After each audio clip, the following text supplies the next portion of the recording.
네, 안녕하세요. 이번 시간에는 지난 시간에 이어서 거래 자료 입력을 해보도록 하겠습니다. 여러분 교재 175쪽에 보시면 4월 중과 5월 중이 있는데요. 지금부터 일반 전표 입력 자료를 한번 하나씩 입력해 보도록 하겠습니다.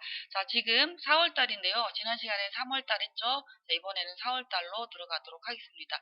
여기에서 날짜를 치지 말고 그냥 엔터로 넘어갈게요. 엔터. 자, 4월 1일입니다. 교재 175쪽인데요. 여러분들 여기 분계를 먼저 시험 볼 때는 물론 각자마다 방법이 여러 가지 있겠지만 저는 그랬어요. 분계를 먼저 정리를 한 다음에 입력을 했어요. 왜냐하면 분계를 하면서 바로 입력을 하게 되면 시간이 좀 뺏겨요. 그래서 가장 빨리 할 수 있는 거는 분계를 먼저 얼른 8개 분계해 놓은 다음에 모르는 걸 일단 띄워놓고 아는 것만 먼저 분계를 해서 입력해야 됩니다. 그리고 나서 다 한 다음에 시간이 남을 때는 내가 분계를 잘했는지 분계해 놓은 것만 보면 분계 8문제를 하나씩 검토를 하다 보면 내가 잘못했는지 알아요. 근데 시험지에다가 분계를 안 해놓고 직접 입력하는 사람 뭐를 내가 했는지를 모른단 말이죠. 그래서 분명히 여러분들은 연습을 많이 하셔야 돼요. 자, 4월 1일자 보면 시외 출장 경비 15만 원을 현금으로 지급하다. 전액 현금으로 지급했죠. 그리고 돈은 내 주머니에서 나갔죠. 그래서 이거는 출금 전표로 처리하면 되겠습니다. 출금. 그런데 직원 사회 출장 경비, 사회가 아니죠. 시외 출장 경비죠. 경비는 뭐라고 그랬어요? 그렇죠. 여비교통비로 넘어갑니다. 여비. 제가 오타를 쳤어요. 여기서 여비가 아니 여비교통비는, 제가 너무 성급했네요. 812번입니다.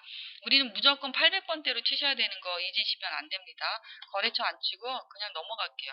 지금 저 간단하게 시내 출장료비 있는데 그냥 넘어가도록 하겠습니다. 15만원 입력하시고요.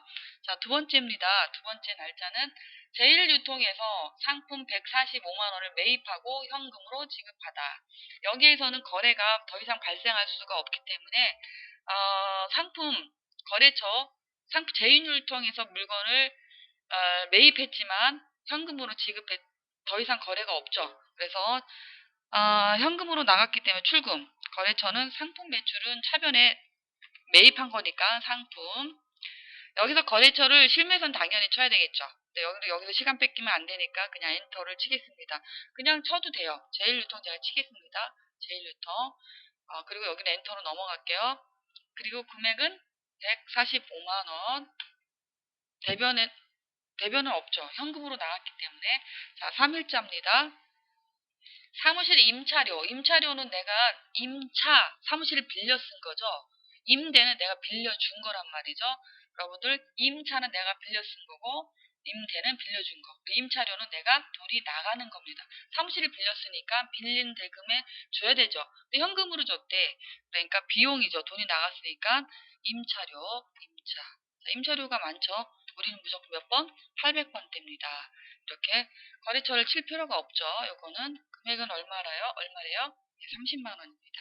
이렇게 여기까지는 현금으로 지출한 겁니다. 그죠?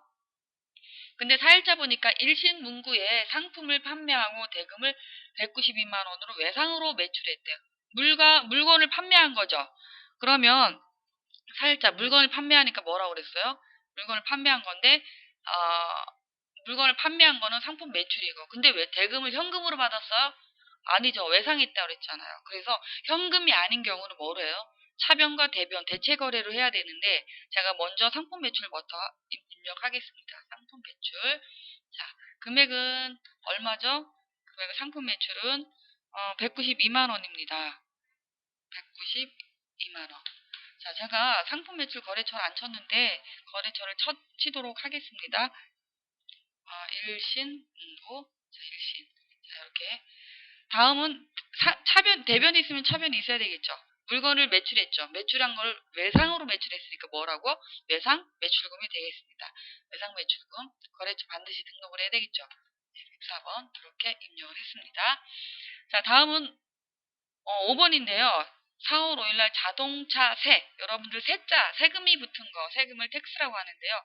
세금이 붙은 건 무조건 전부 뭘로 해야 돼요? 그렇죠. 세금과 공가로 처리하면 되겠습니다. 자동차 25만 원을 뭘로 줬어요? 현금으로 지급했대요. 그러니까 현금이 전에 나갔으니까 뭘로 계산해야 되겠죠? 네, 출금으로 처리하면 되겠죠. 세금과 공과인데 역시 800번대로 처리하면 되겠습니다. 를 엔터를 쳐서 넘어갈게요. 금액은 25만원입니다. 자, 다음 넘어갈게요. 4월 6일자입니다. 전화요금은 134,500원을 현금으로 납부했다. 역시 현금으로 납부했으니까 출금이죠. 그런데 전화요금은 뭐로 들어가요? 통신비로 들어가죠. 통신비는 또 뭐가 있어요? 우체국에서 편지 보내는 것도 통신비로 들어갑니다. 요즘에는 회사에서 직원분들에 대한 그 휴대폰 전화요금을 대신 내주기 때문에 통신비 처리도 많습니다. 그러면 통신비를 입력해 보도록 할까요? 통신비는 역시 800, 무선이 아닙니다. 814번. 그냥 통신비입니다. 통신비가 얼마라고요? 134,500원. 자, 이렇게 입력하셨나요? 네, 여기까지 입력했고요. 다음은 7일자입니다.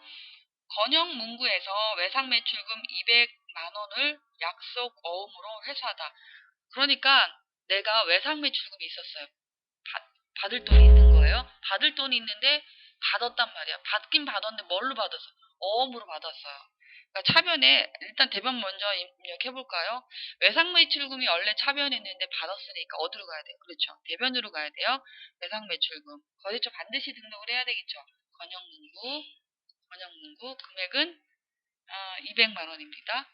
자, 반드시 차변 대체거래니까 외상대금을 뭘로 받았다고 그랬어? 어음으로 받았죠. 어음으로 받았으니까 받을 어음입니다.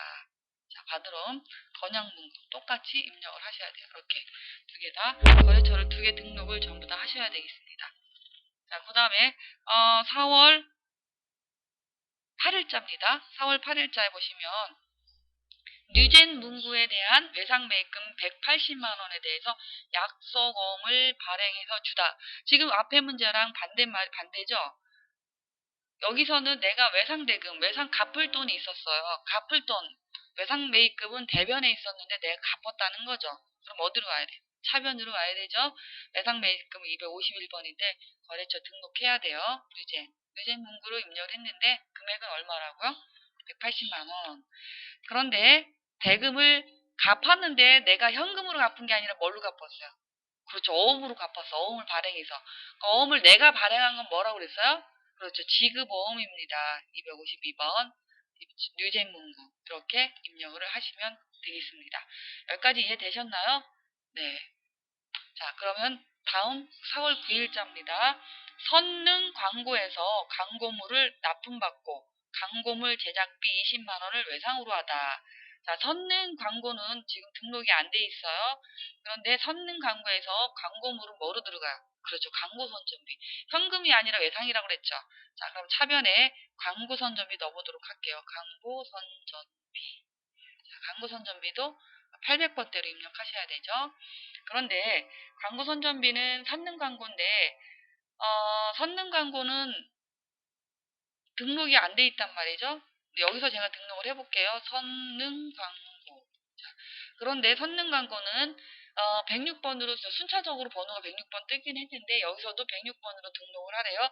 이럴 때는 아무것도 없죠. 사업자 번호가 없죠. 그냥 등록하시면 되겠습니다. 이렇게 등록을 하고 광고 선전비가 얼마였어요? 20만 원이야. 그리고 대변에 뭘 어떻게 했다는 거예요? 외상으로 했다고 그랬죠. 근데 여러분 여기서 가장 큰 함정이 있어요.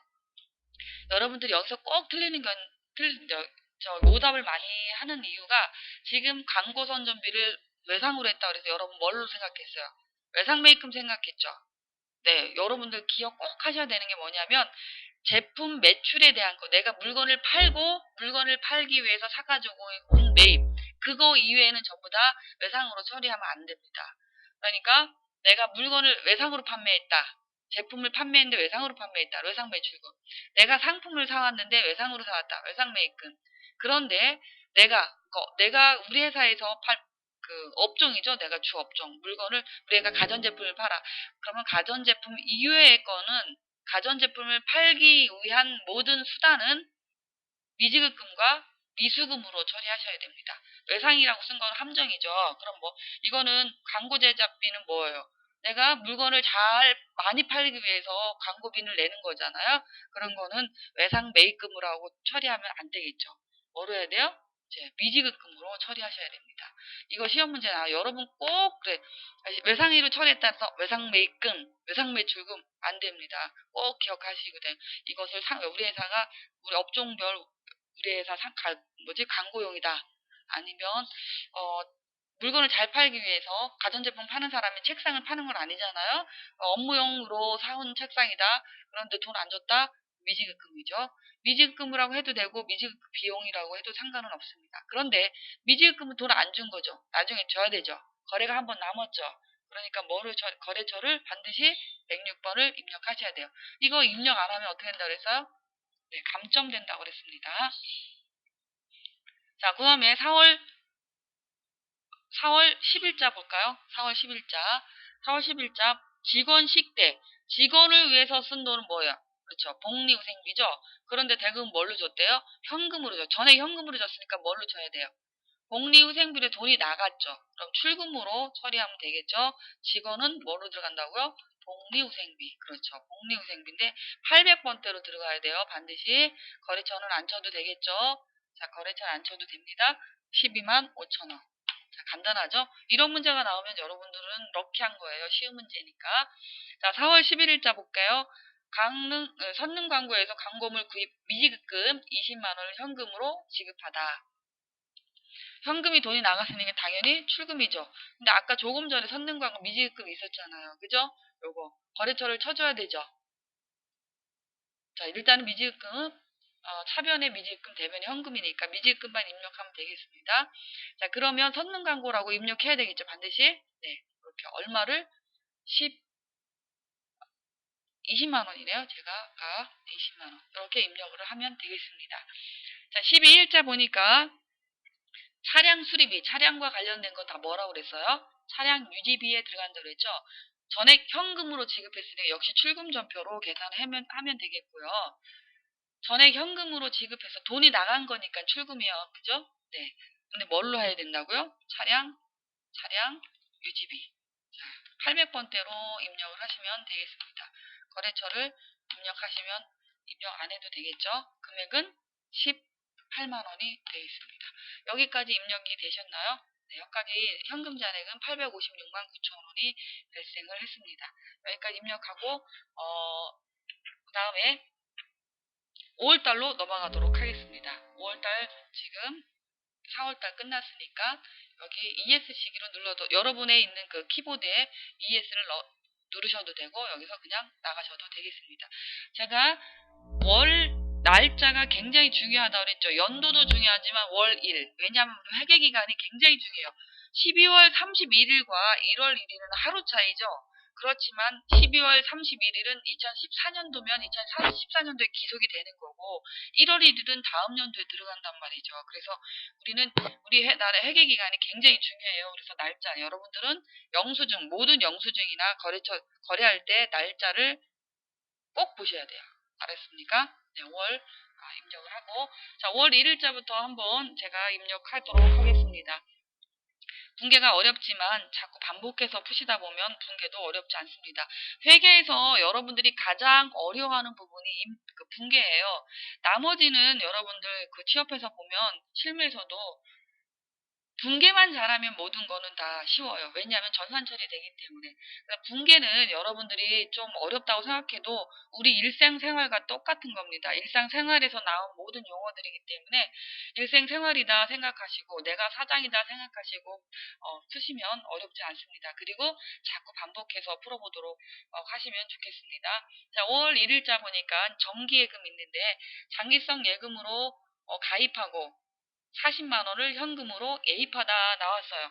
현금으로 예입하다고 그랬죠. 현금으로. 자, 그러면 정기성 예금을 내가 내 돈을 저축했다는 거죠. 어디다가? 장기성 예금에다가 내 돈을 넣은 거예요. 그러니까 내 통장에 돈은 들어갔지만 내 주머니에 있던 현금은 없어진 거죠. 그러니까 돈이 나간 거예요. 그죠? 그러니까 5월 1일자에 출금으로 해서 장기성 예금 입력하시고 거래처 생략하겠습니다. 금액은 40만 원입니다. 자, 2일자 직원의 업무 수행 시 소요된 시내 교통비와 식대 32,000원 현금으로 지급하다. 돈이 나갔으니까 출금은 맞죠. 그런데 여기 직원의 업무 수행 시 소요된 시내 교통비라고 그랬어요. 업무용으로 사용한 거니까 뭐 여비교통비로 처리하셔야 돼요. 알겠습니까? 자, 여비교통비. 자, 여비교통비 812번이거든요. 제가 많은 그 코드 번호를 알고 있기 때문에 진행을 빨리 하기 위해서 속도를 내겠습니다. 32,000원. 자, 3일자입니다. 3일자에 직원 야근 식대와 다가비용, 직원을 위한 복리후생비죠. 직원을 위해서 한 건데 식대 다가비용이 74,000원이 나갔는데 현금이 나간 거죠. 내 주머니에서 현금이 나간 거기 때문에 지출입니다. 지출. 대신 복리후생비죠. 복리후생비는 811번입니다. 금액은 74,000원. 74하고 동그라미 3개는 플러스키 누르면 된다고 그랬죠. 5월 4일자입니다. 신문과 잡지 구독. 신문과 잡지는 뭐라고 그랬어요? 그렇죠. 신문 구독료는 도서 인쇄비로 들어간답니다. 자, 5만 원을 내가 구독료를 지급을 해야 되죠. 차변의 도서 인쇄비인데 현금으로 은행 예입해서 납부했대요. 자, 여기서 여기 제가 현금으로 은행 예입하여 납부하였다. 그러면 도서인셈비를 은행에 가서 납부한 거죠. 그러니까 현금으로 은행에, 왜냐면 요즘에는 다 지로로 내니까, 요즘에는 은행에 가서 납부하잖아요. 지로 같은 거, 그죠? 그거거든요. 그래서 현금으로 나갔다고 표시를 해야 되겠죠. 그래서 똑같이 출금, 그리고 뭘로? 도서인세비는 826번입니다. 자, 금액은 5만원. 이렇게 입력하시고, 자, 5월 5일자입니다. 5일자는 업무용 컴퓨터 한 대를 구입했네요. 자, 여기서 아까 컴퓨터를 업무용으로 샀단 말이에요. 업무용으로, 그죠? 가나 컴퓨터에서 업무용으로 샀는데, 자, 일단 거래처가 외상으로 구입하였다. 현금으로 한 게 아니니까 차대변으로 대체거래로 입력을 해야 되겠죠. 자, 업무용으로 들어온 컴퓨터는 비품으로 처리해야 돼요. 뭘로 해야 된다고요? 자산이니까 비품이에요. 사무용품에 해당되는 사무용 기기는 전부 비품으로 처리하거든요. 자, 212번인데요. 제가 가나 컴퓨터라고 그랬죠. 가나 컴퓨터는 입력을 해볼게요. 플러스키만 누르면 되고요. 가나 컴퓨터. 자, 그런데 거래처 코드는 107번으로 등록을 하랍니다. 나머지는 입력하는 내용이 없으니까 그냥 엔터하고 넘어갈게요. 금액은 250만원. 자, 고정자산 간편 등록이 이렇게 뜨는데요. 여러분, 제가 여기 이 부분은 취소하고 넘어가시면 되겠습니다. 제가 여기 이 부분은 제가 잠깐만 요걸 내려놓고요. 자, 기초등록 환경등록을 보실까요? 여기 보시면 제가 고정자산 간편 자동 등록을 사용으로 해놔서 그래요. 근데 시험 볼 때는요, 전부 사용 안 함으로 나옵니다. 근데 실무용은 전부 사용으로 나오기 때문에 제가 이걸 수정을 안 하고, 여러분도 혹시 수정이 안 됐으면 여기를 사용 안 함으로 한번 눌러보세요. 그리고 ESC로 나가면 되겠습니다. 그러면 다음부터는 사용 안 함이기 때문에 자산이 뜨더라도 나타나지 않겠죠. 우리 시험에서도 사용 안 함으로 나옵니다. 왜냐하면 고정자산을 등록하게 되면 시험 문제하고 약간 겹치게 돼요. 그래서 잘못하면 정답이 분산될 수가 있어서 이거를 고정자산 등록을 안 하고 있어요. 근데 실무에서는 간편 등록이기 때문에 굉장히 편하거든요. 자, 그러면 여기까지 입력을 하고요. 엔터를 치겠습니다. 제가 취소를 했는데도 자, 5일이 같은 날짜죠, 제가. 그러면 4. 근데 비품을 구입하면서 외상으로 했다고 그랬죠? 근데 아까 조금 전에 그랬죠. 우리는 도서 문구인데, 이 부품, 컴퓨터는 업무용으로 쓰려고 산 거죠. 판매 목적으로 산 게 아니죠. 그럼 외상이라고 했으면 뭐로 해야 돼요? 외상 매입금이라고 해야 돼요? 그렇죠. 미지급금으로 처리해야 된다고 그랬죠. 이 미지급금으로 처리해야 됩니다. 그리고 반드시 거래처를 등록을 하셔야 되죠. 자, 비품은 안 해서도 상관없습니다. 해도 상관없고요. 실무에서는 하는 게 정확하기 때문에 하는 게 좋습니다. 그리고 시험에서는 비품에는 거래처 등록 안 해도 되지만 미지급금에는 반드시 그렇죠. 해야 되겠죠. 자, 5월 6일자입니다. 뉴젠 문구로부터 상품 1,000만 원을 매입을 했어요. 상품이 들어왔네요. 그죠? 그럼 차변의 상품, 그 중에 300만 원 약소금, 나머지는 외상이다. 일단 차변 먼저 한번 해볼게요. 상품이 들어왔어요. 상품이 들어왔는데 거래처가 어딘지 같이 입력할게요. 제가 연습에는 안 했었지만 다 입력하는 게 좋습니다. 뉴젠, 자, 뉴젠 문구, 금액은 1,000만 원입니다. 1,000만 원. 자, 6일날 대변은 자, 그 중에 300만 원 약소금으로 지급했대요. 그러니까 내가 약소금을 발행해서 지급한 거잖아요. 그 약소금은 지급어음으로 표현해 볼게요. 지급어음은 252원이고요. 유재문구 금액은 300만 원. 나머지는 뭘로 한다고 그랬어요? 그렇죠. 외상 매입금이라고 그랬어요. 외상으로 한다 했으니까 외상 매입금도 반드시 거래처를 등록을 하셔야 되겠죠. 700만 원 잔액을 전부 다 엔터 치면 되겠습니다. 자, 다음에는 5월 7일자입니다. 5월 7일자 건영 문구에 상품을 매출했다. 상품을 매출했으면 어떻게 해요? 대변이죠. 물건을 나간 거니까 수익이니까 대금은 약소금으로 받았대요. 약소금으로 받았으니까 해소했다는 건 뭐야? 받았다는 거잖아. 그죠? 받은 거는 받을 어음이라고 그랬어요. 그러면 차변에 죄송합니다. 받으러음 110번입니다. 거래처는 뭐라고 그랬어요? 받으러음 5월 7일자 건영이죠. 건영 문구 금액은 785만 원입니다. 그리고 똑같이 같은 날짜에 대변에 상품 매출이죠. 상품 매출은 401번입니다. 건영문구를 거래처 등록해도 되고 안 해도 되지만 거래처를 등록하시는 게 그래도 좋겠습니다. 실무에서는 다 하거든요. 제가 그 교재에는 안 했었는데 여러분들은 하시면 좋겠습니다.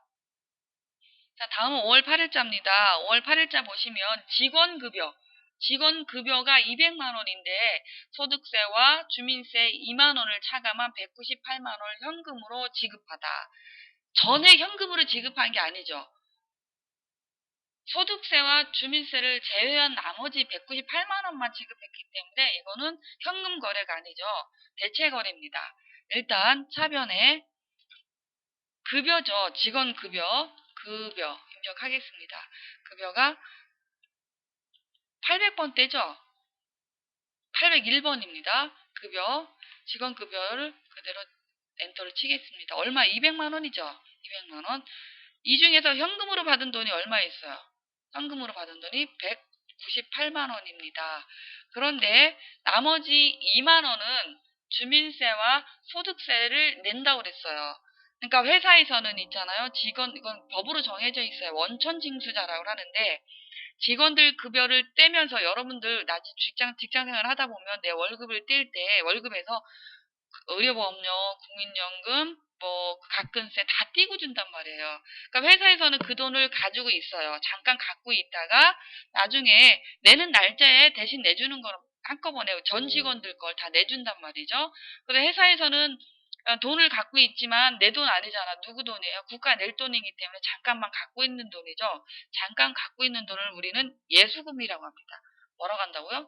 예수금입니다. 그래서 부채예요. 부채에 들어가는 겁니다. 2만 원. 이렇게 해서 분개를 하시면 되겠습니다. 가끔세 어떤 건 시험 문제에 가끔세 예수금이다 이렇게 나오긴 하는데요. 안 나오는 경우는 예수금이에요. 여러분들이 회사에서 회계팀에서 일하는 직원이라고 생각하면 우리 회사에 직원 돈을 잠깐 그 세금 뗀 걸 갖고 있다가 나중에 10일 전에 다음 달 10일 전에 내는 거거든요. 그때 내는 걸 예수금입니다. 이 문제는 꼭 한 문제씩 꼭 나와요. 이번에 안 나오면 1년에 시험 4번. 올해부터는 시험을 8월 달에 한 번 더 봅니다. 전산회계 1급, 2급을 방학 동안에 한 번 더 보거든요. 세무는 아니지만 회계 1, 2급은 여러분들이 방학 동안에 한 번 볼 수 있도록 5번을 보게 되는데 그 중에서 거의 3번 이상은 나온다고 볼 수 있습니다. 꼭 기억하시고요.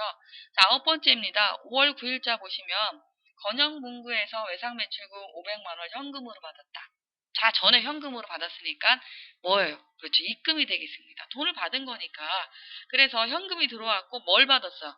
그렇죠. 외상매출금을 받은 거란 말이죠. 외상매출금 반드시 뭐로 해야 돼요? 거래처를 입력하셔야죠. 건영문구. 자, 이렇게 금액은 500만 원입니다. 500만 원. 네, 다음은 5월 10일자인데요. 가건세, 주민세, 예수금 2만 원을 현금으로 은행에 납부했다. 아까 이 예수금 갖고 있었잖아요. 대변으로. 그죠? 그걸 현금으로 납부했다는 거야. 돈을 전에 현금으로 나갔으니까 뭐라고요? 출금. 근데 아까 조금 전에 우리 예수금 처리했던 거 있잖아요. 요 대변. 요거가 나가니까 차변이 되는 거죠. 254번. 자, 이렇게 엔터를 치면 금액은 2만 원. 이렇게 입력하시면 되겠습니다. 자, 11일자 볼까요? 11일자 보니까 제일유통으로부터 상품 1,890만 원을 외상 매입하였다라고 나오는데요. 상품을 매입을 했으니까 차변 상품이죠. 외상으로 매입했어. 외상 매입금 갚을 돈 있으니까 대변입니다. 대체거래죠. 차변의 상품입니다. 상품. 거래처는 입력할까요? 제일유통입니다. 제일유통. 얼마냐면 1,890만 원. 자, 이렇게. 대변에는 뭐라고 했어요? 외상 매입금이니까 251번. 제일유통. 거래처 반드시 등록해야 된다고 했어요. 자, 엔터 쳤습니다. 5월 11일자 보니까 일신문구에 상품을 매출해서 아까랑 반대네. 물건을 매출하고 대금을 외상으로 했다. 물건 매출하고 외상은 외상 매출금입니다. 차변에 외상 매출금은 제가 108번이라고 그랬어요. 거래처는 일신입니다. 일신문구 금액은 1,800만 원. 동그라미 플러스키 2번 누르면 되겠네요. 대변에는 상품 매출이니까 401, 104 이렇게 엔터. 자, 간단하죠? 자, 5월 13일자 대변 아닌데 일단 전기요금 65,300원을 현금으로 은행 예입하여 납부하였다. 은행에 가서 납부했다는 거죠. 자, 그러면 전기요금은요. 수도 광열비에 들어갑니다. 수도세와 전기세는 수도 광열비에 들어가는 거거든요. 근데 만약에 우리는 전세내기 2급이니까 수도 광열비인데 전세내기 1급부터는 전력비라는 게 있어요. 공장에서 사용하는 건 전력비예요. 500번대로 들어가는데 우리가 조금 더 수준이 높아지면 그때 배우도록 할게요. 자, 차변에 현금 수도 광열비고 대변에 뭐예요? 그렇죠. 현금이죠. 돈이 나간 거니까 출금으로 수도 광열비 제가 오타를 쳤죠. 수도 광. 자, 815번. 거래처는 안 쳐도 되겠죠? 엔터 치면 똑같아. 자, 금액은 65,300원입니다. 자, 엔터. 14일자 보니까 제일유통에 대한 외상매입금 700만 원을 수표를 발행해서 지급하였다. 자, 제일유통에 대한 외상매입금 700만 원을 내가 갚을 돈이 있는데 갚았다는 거죠. 그죠? 근데 뭘로 갚았어? 수표를 발행해서 갚았단 말이에요. 그래서 일단 보자. 5월 14일 날 차변에 외상매입금, 아이고, 제가 251번인데, 거래처는 제일유통입니다. 제일유통. 금액은 700만원. 자, 이렇게.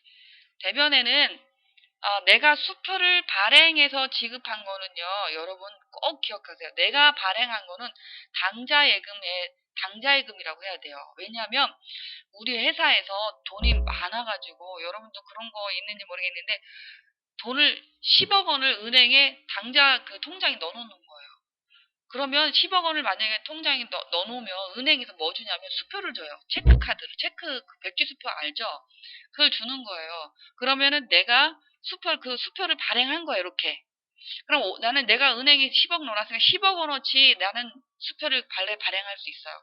그러면은 돈을 빌려간 사람, 대금 받은 사람이 내가 1,000만 원 그 수표를 발행했다. 그거 받은 사람이 은행에 가면 은행에서 대신 주는 거예요. 왜냐면은 내가 10억 원을 사무실에다 10억 원을 놓고 그때마다 이렇게 줄 수는 없잖아요. 아니면 은행에 갔다 오고 번거롭잖아요. 그거를 간편하게 해서 당자 그 예금 계정이 있는 거예요. 그래서 내가 수표를 발행했다는 거는 당자예금인 거고 꼭 반드시 잘 들어요. 수표를 받았다. 그거는 현금이에요. 내가 다른 사람이 발행한 당자 수표를 내가 받았어. 그건 현금입니다. 왜냐하면 은행에 가면 바로 현금을 주니까. 알겠어요?